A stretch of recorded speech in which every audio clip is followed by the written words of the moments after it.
आपके अनुभव में जीएसटी ने पिछले 8 साल में क्या तरक्की करी, कैसे लॉ इवॉल्व हुआ, क्या जर्नी रही सर हम लोगों की, टैक्स पेयर्स की क्या जर्नी रही 8 साल में, और हम वे फॉरवर्ड क्या देखते हैं सर आने वाले टाइम में जीएसटी को लेके, उस पर कुछ हमें बताइए प्लीज़। तो मैं ये कहूँगा कि जीएसटी जो है वो अपने आप में एक ब्लेसिंग है।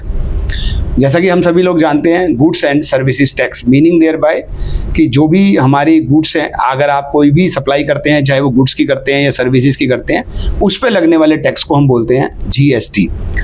जीएसटी के आने से पहले हम सभी लोग जानते हैं कि इनडायरेक्ट टैक्स का एक मैकेनिज्म जो था उसमें 2 पार्ट्स थे, एक सेंट्रल लेवल के टैक्सेस थे और एक स्टेट लेवल के टैक्सेस हुआ करते थे। और सेंट्रल लेवल पे भी एक्साइज ड्यूटी, सर्विस टैक्स और इसके अलावा अपना जो है वो स्पेशल एक्साइज ड्यूटी हुआ करती थी।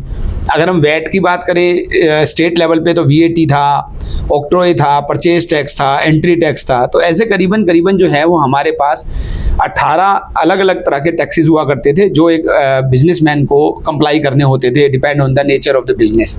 लेकिन अब जब 1 जुलाई 2017 को जीएसटी आया तो इन सभी लॉ को ना केवल सबस्यूम कर दिया गया बल्कि आपको और भी कई सारे बेनिफिट मिले। जैसे एग्जांपल की बात है कि आपको ग्रॉस सेक्टोरल क्रेडिट मिला।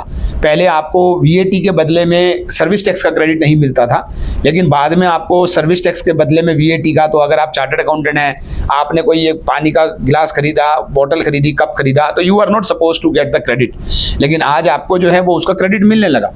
सिमिलरली वीएटी वाले के लिए भी बहुत सारे क्रेडिट ऐसे जो ऑडिटर की फीस दे रहा है या सिक्योरिटी गार्ड के सर्विस टैक्स पे कर रहा था, पहले नहीं मिलता था, तो अब उसको मिलने लगा।